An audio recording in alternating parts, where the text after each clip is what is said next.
दोस्तों, हम जानते हैं कि आपके मन में गंदे विचार आते हैं, तभी इस वीडियो पे आप क्लिक किए हैं। घबराइए मत, ऐसे आप अकेले नहीं हैं। इस दुनिया में बहुत सारे ऐसे लोग हैं जिनके मन में गंदे विचार आते हैं। अगर आप अपने मन के गंदे विचार को खत्म करना चाहते हैं तो गौतम बुद्ध की बताई गई बातें अगर आप अपने जीवन में अपनाएंगे तो आपके मन में गंदे विचार आना बंद हो जाएगा।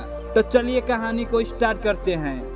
एक बार एक युवक गौतम बुद्ध के पास आया और गौतम बुद्ध से बोला कि हे बुद्ध, मेरे मन में इतने गंदे विचार क्यों आते हैं? मैं नहीं चाहता कि मेरे मन में गंदे विचार आए, पर मेरे मन में हमेशा गंदे विचार चलते रहते हैं और इनके बारे में सोच कर मैं बहुत परेशान हूँ। मेरा ऊर्जा और समय सब सोचने में नष्ट हो जाता है और इन सब के विचारों की कभी शांत नहीं रह पाता और मैं हमेशा ही स्त्रियों को देखकर मोहित हो जाता हूँ, अपने आप को रोक ही नहीं पाता हूँ। बुद्ध मुस्कुराए और उन्होंने उस युवक से पूछा, क्या तुम्हें पता है काम वासना होती क्या है?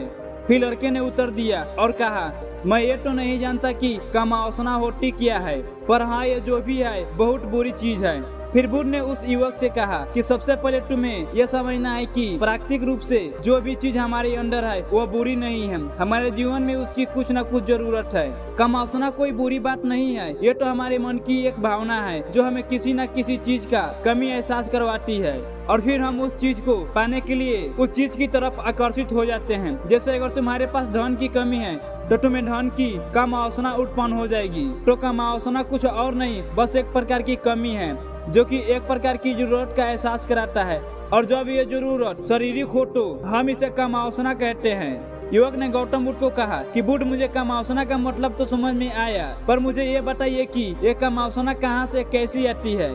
तब गौतम बुद्ध ने कहा कि कामवासना कहीं से आती नहीं है, ये तो हमारे अंदर ही होती है और इसका होना जरूरी भी है, तभी तो मानव जाति का विस्तार होगा। युवक ने कहा, जब ये हमारे अंदर ही है और जरूरी भी है तो फिर लोग इसे गलत क्यों बोलते हैं? बुद्ध ने कहा कि यही तो समस्या है लोगों की, कामवासना को गलत तरीके से सोच लिया है, इसे छिपाने दबाने की कोशिश करते हैं। कामवासना गलत नहीं है, बल्कि कामवासना की गलत तरीकों से उपयोग करना गलत बात है। लोग जिससे प्रेम करते हैं बस उसी के लिए जीने लग जाते हैं और उसे पाना ही अपना लक्ष्य बना लेते हैं और उसी के बारे में हमेशा सोचते रहते हैं, पर यह सब गलत है। बुद्ध ने युवक से कहा, क्या तुम्हें पता है जानवरों में भी कामवासना होती है? तब युवक ने उत्तर दिया, हाँ गुरुजी, जानवर में भी कामवासना होती है, क्योंकि जानवर भी तो आखिर अपनी पीढ़ी को आगे बढ़ाएंगे। बुद्ध ने कहा, तो फिर हम जानवर की कामवासना को गलत क्यों नहीं कहते? युवक ने कहा, मुझे नहीं पता गुरुजी, आप ही मुझे बताए।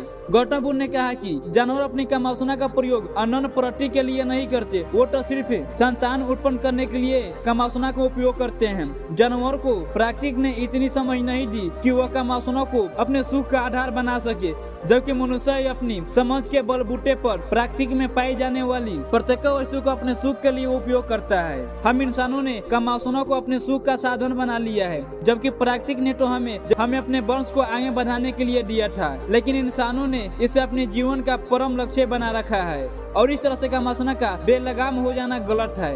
युवक ने मुझसे पूछा, ये कामवासना हम पर हावी क्यों होती है, क्यों ये बेलगाम हो जाती है? तब गौतम बुद्ध ने कहा कि सुनो, अब जो मैं तुम्हें बताऊंगा उसे ध्यान पूर्वक सुनना। कामवासना का सारा खेल तुझे समझ में आ जाएगा, तुम्हारे सारे सवालों का जवाब मिल जाएगा, बस तुम्हें ध्यान से सुनकर समझना है। फिर गौतम बुद्ध ने युवक को बताना शुरू करते हैं। एक बार की बात है, एक आश्रम में एक गुरु और उनके शिष्य रहा करते थे। शिष्य रोजाना आश्रम के बाहर स्थित गांव में दीक्षा लेने के लिए जाता था। उस आश्रम का एक शिष्य जिस गांव में भिक्षा लेने जाता था, उस रास्ते में एक नदी पड़ती थी। शिष्य रोज उसी रास्ते से भिक्षा लेने जाता था। एक दिन उसने देखा कि एक लड़का पेड़ के पीछे छिपा है और वह उस लड़के के पास गया और उससे जाकर बोला, भाई तुम इस पेड़ के पीछे छिपकर क्या देख रहे हो? लड़के ने कहा, अरे तुझे दिखाई नहीं दे रहा है क्या मैं देख रहा हूँ? तब शिष्य ने नदी के तरफ देखा तो वहाँ पर कुछ लड़कियाँ पानी भर रही थी। वो लड़कियाँ 14-15 साल की होगी। तब उस लड़के से कहा, अरे भाई, वहाँ पे तो लड़कियाँ पानी भर रही है, इसमें छिपकर देखने वाली बात क्या है? तब वो लड़का शीशे की तरफ देखकर उसे कहता है, अरे पागल, तुम्हें दिखाई नहीं दे रहा है क्या? कैसे ये लड़कियां नदी से पानी निकाल रही है? जरा उनकी अदाई को तो देखो,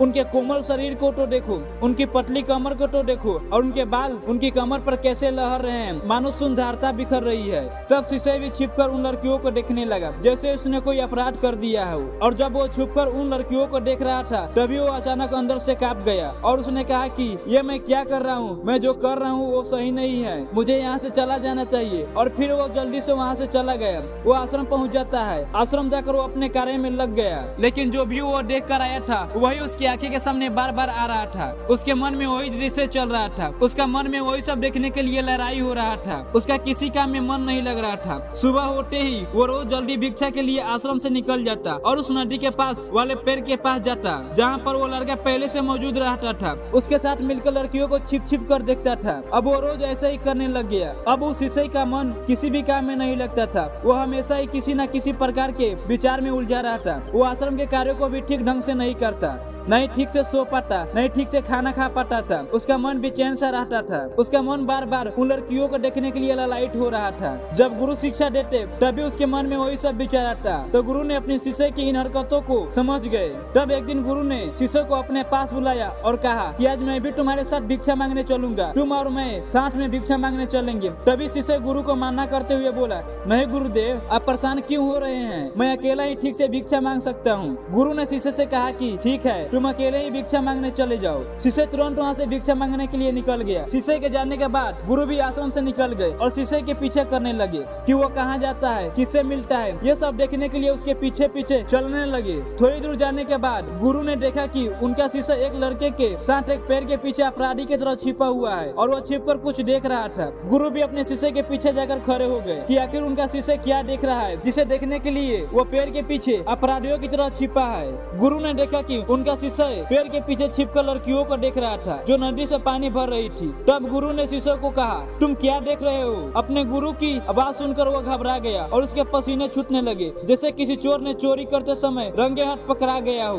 उसकी हालत खराब हो गई। वो कुछ भी नहीं बोल रहा था। दूसरा का जो शिष्य था वो वहाँ से भाग गया जिससे घबराया हुआ था। उसके मुँह से कुछ टूटे फूटे शब्द ही बाहर निकल रहे थे। वो अपने गुरु से नजर भी नहीं मिला रहा था। गुरु ने शिष्य की तरफ देखा और कहा कि मेरा शिष्य तो निर्भय था, उसे तो किसी भी चीज का डर नहीं था, लेकिन ये क्या, तुम तो डर के मारे कांप रहे हो। शिष्य गुरु से कहा कि मुझे माफ कर दो गुरुदेव, मेरा इसमें कोई दोष नहीं है। उसी लड़के ने मुझे बहका दिया था, लेकिन मैं आपसे वादा करता हूँ कि आज के बाद मैं ऐसा काम कभी दोबारा नहीं करूँगा। गुरुदेव ने शिष्य से कहा कि कोई बात नहीं, पर इस बात का तुम ध्यान रखना, हम जैसे ही संगत करते हैं उसके विचार हमारे अंदर प्रवेश करते हैं, इसीलिए अच्छी संगत करो जिससे तुम्हारे अंदर अच्छे विचार का प्रवेश हो। फिर गुरु और शिष्य आश्रम लौट गए और फिर से आश्रम के कार्यों में ध्यान देने लगे। उसने वो रास्ता छोड़ दिया और वो अपने काम को ध्यान से करता, लेकिन धीरे धीरे उसके अंदर क्रोध उत्पन्न हो गया और फिर वो दूसरे को कामयाबी पर क्रोध करने लगा और बेचैन सा रहने लग गया।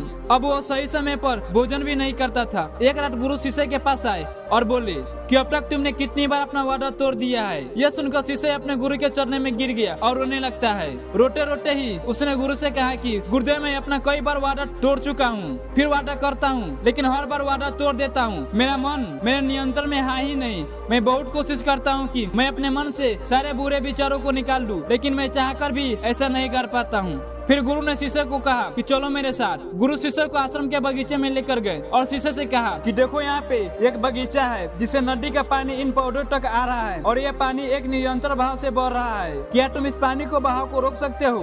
शिष्य ने कहा कि हाँ गुरुदेव, मैं इस पानी का बहाव को रोक सकता हूँ। फिर शिष्य ने मिट्टी उठाकर उस नाली में डाल दिया। वह पानी थोड़ी देर के लिए रुक गया और फिर थोड़ी देर के बाद उस मिट्टी के ऊपर से पानी निकल गया। गुरु ने शिष्य से कहा, यह तो पानी रुकी ही नहीं। फिर से कुछ कंकड़ पत्थर उठाकर उसने नाली में डाल दिया और फिर थोड़ी देर के लिए पानी रुक गया। दोस्तों, आप आगे की कहानी सुनना चाहते हैं तो कमेंट में आगे का पार्ट जरूर लिखिएगा।